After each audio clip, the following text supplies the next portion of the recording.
Hello दोस्तों, आप सभी को जय मसीह की स्वागत करते हैं आज फिर से एक और नए वीडियो में। दोस्तों, आज का वीडियो आप सभी मसीह भाई बहनों के लिए बहुत ही इम्पोर्टेंट होने वाला है। मेरे प्रियो, आज का वीडियो इम्पोर्टेंट इसलिए होने वाला है क्योंकि हमारी कुछ बहनें श्रृंगार के बारे में कमेंट्स कर रही थी कि ब्रदर, क्या एक मसीही स्त्री को सोने चांदी के गहने नहीं पहनने चाहिए?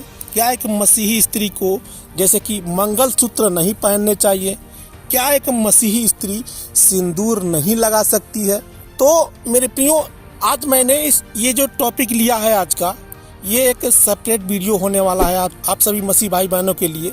तो आशा करता हूँ कि वीडियो में लास्ट तक बने रहेंगे। जैसा कि मैं हमेशा बताता हूँ, यदि आपने इस चैनल को सब्सक्राइब नहीं किया तो सब्सक्राइब कर लें ताकि हमारा नेक्स्ट वीडियो आप तक टाइम टू टाइम पहुँचता रहे।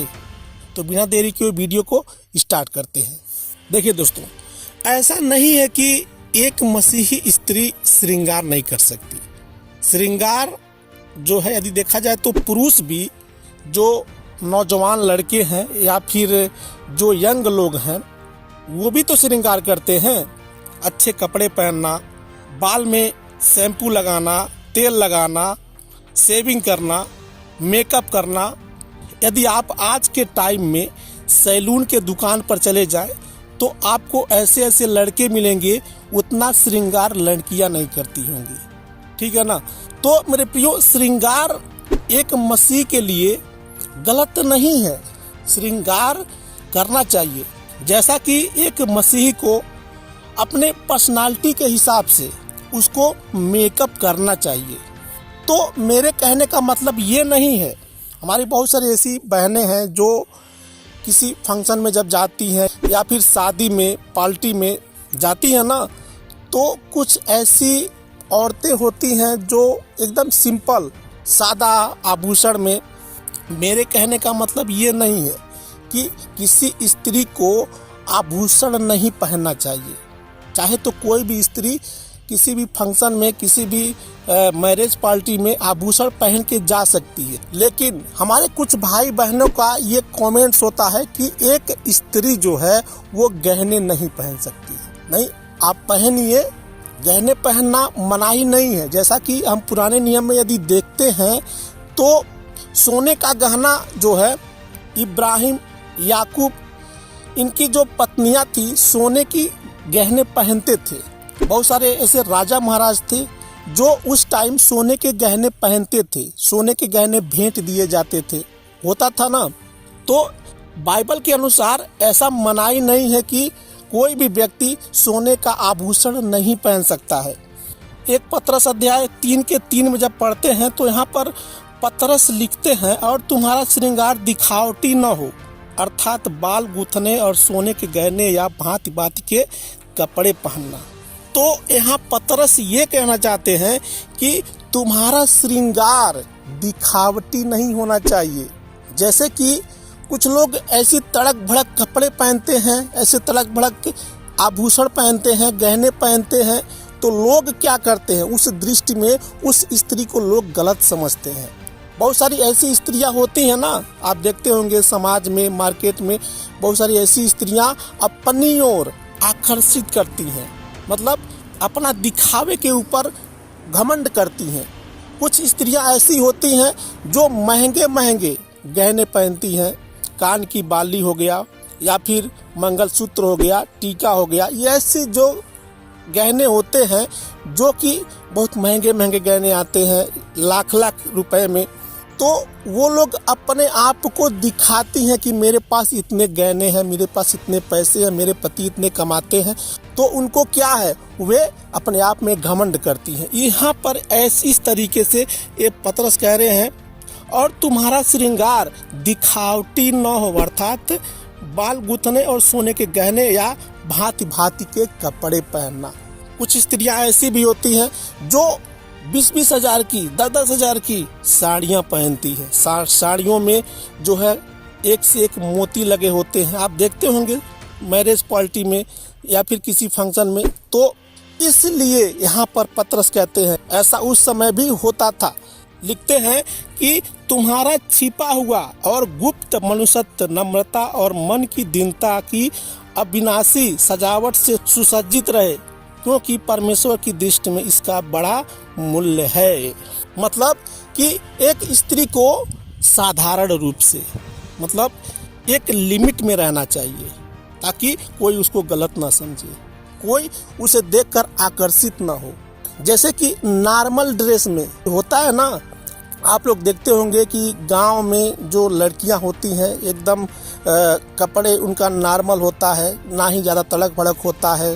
लेकिन शहर की लड़कियों में यदि देखा जाए तो टाइट जीन्स, टी शर्ट, ये सब मतलब लोगों को अपनी ओर आकर्षित करता है। लोगों के देखने में ये व्यभिचार को बढ़ावा देता है। लेकिन हमारी कुछ ऐसी बहनें हैं जो सिंपल ड्रेस में रहती हैं, साधारण ड्रेस में रहती हैं। ऐसा करने के लिए बाइबल, परमेश्वर का वचन मना नहीं करता है।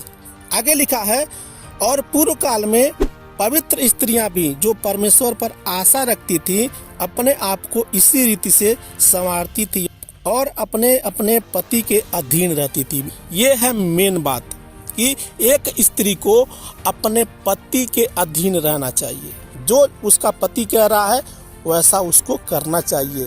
किसी भी स्त्री को अपने पति से ऊपर नहीं समझना चाहिए। एक स्त्री कितना भी बड़ी हो जाए, कितना भी बड़ी पदवी पर चली जाए, आज हमारे देश में बहुत सारी ऐसी स्त्रियां हैं जो बड़ी बड़ी पद पर हैं, बड़ी बड़ी सर्विस करती हैं, लेकिन वो अपने पति के अधीन रहती हैं। जो उनका पति कहता है वही वो करती हैं। ठीक है ना? तो एक स्त्री को ऐसा होना चाहिए।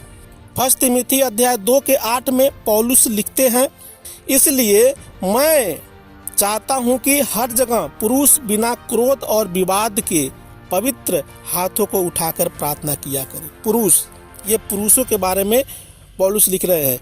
आगे लिखते हैं, वैसे ही स्त्रियां भी संकोच और संयम के साथ सुहावने वस्त्रों से अपने आप को संवारे, न कि बाल गूंथने, सोने मोतियों और बहुमूल्य कपड़ों से, पर भले कामों से, क्योंकि परमेश्वर की भक्ति करने वाली स्त्रियों को यही उचित भी है। तो मेरे प्रियो, एक मसीह स्त्री को लिमिट में रहना चाहिए। यदि आप ऐसी तड़क भड़क कपड़े पहनेंगे, तड़क भड़क सोने चांदी के गहने पहनेंगे, तो निश्चित है कि लोग आपको देखकर इम्प्रेस होंगे, लोग आपके बारे में बुरा सोचेंगे। लोग ये नहीं कहेंगे कि ये एक मसीही है, प्रभु पर विश्वास करती है। लोग यही कहेंगे कि ये एक सांसारिक स्त्री है और ये पाप में डूब चुकी है। तो मतलब ऐसा लोग आपके बारे में सोचेंगे। ठीक है ना? तो मेरे प्रियो, आप गलत ना समझें। मतलब आप सोने चांदी के गहने पहन सकती हैं, कपड़े भी पहन सकती हैं, लेकिन एक उसका लिमिट होना चाहिए।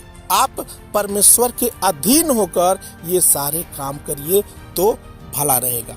ठीक उसी प्रकार मंगलसूत्र, मंगलसूत्र मेरे प्रियो, हमारी बहुत सारे बहनों का ये कमेंट्स होता है कि ब्रदर क्या हम मंगलसूत्र नहीं पहन सकते हैं? मेरे बहनों देखिए, मंगलसूत्र पहनने में बुराई नहीं है, मंगलसूत्र आप पहन सकती हैं। लेकिन जैसे कि आप देखती होंगी कि बहुत सारी औरतें होती हैं जो शादी के टाइम में उनके पति मंगलसूत्र पहनाते हैं, वो उस मंगलसूत्र को अपने प्राण से ज़्यादा प्रिय मानती हैं, परमेश्वर से अधिक उस मंगलसूत्र पर विश्वास करती हैं। हालांकि मंगलसूत्र क्या है? वो एक निर्जीव एक वस्तु है, उसमें कोई जान नहीं होता है, लेकिन मंगलसूत्र को एक देवी देवता का रूप दिया गया है। कुछ औरतें मंगलसूत्र को अपनी मुंह से, अपनी आंखों से लगाकर चूमती हैं, उसको जो है अब दिन रात अपने गले में इसलिए लटकाती हैं ताकि ये मंगलसूत्र मेरे पति का हिफाजत करेगा, मेरा हिफाजत करेगा। लेकिन मेरे प्रियो, ये सरेआम गलत है। क्या मंगलसूत्र, क्या कोई माला किसी व्यक्ति का हिफाजत कर सकता है? बहुत सारे ऐसे लोग हैं आज के टाइम में जो रुद्राक्ष, जो माला होता है हिंदू धर्म के अनुसार, जो कहते हैं कि ये हमारे सीने पर लटका होता है तो हमें हार्ट अटैक होने का डर नहीं रहता है। लेकिन ये भी सरेआम गलत है। आप कोई भी माला पहनिए, लेकिन उसका वर्शिप मत करिए, उस पर विश्वास मत करिए। ये मत मानिए कि वो उसमें कोई शक्ति है, वो कोई ईश्वर है। मेरे प्रियो, आप कोई सा भी सिंपल दिखावटी माला पहन सकती हैं, लेकिन उसको आप ईश्वर का दर्जा नहीं दे सकते। परमेश्वर का दर्जा नहीं दे सकते, ठीक है ना।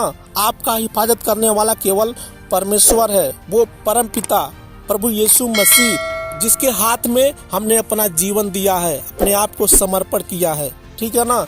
तो मेरे प्रियो, आप इन बातों को समझ ले कि बाइबल जो परमेश्वर का वचन है, इन सब अंधविश्वास से दूर रहने के लिए कहता है। तो आशा करता हूं कि आज का वीडियो आपको अच्छा लगा होगा। इस वीडियो को आप सब्सक्राइब जरूर करें ताकि हमारा नेक्स्ट वीडियो आप तक टाइम टू टाइम पहुंचता रहे। मिलते हैं कल फिर अगले वीडियो में। तब तक के लिए आप सभी को हमारे प्रभु यीशु मसीह के नाम में जय मसीह की।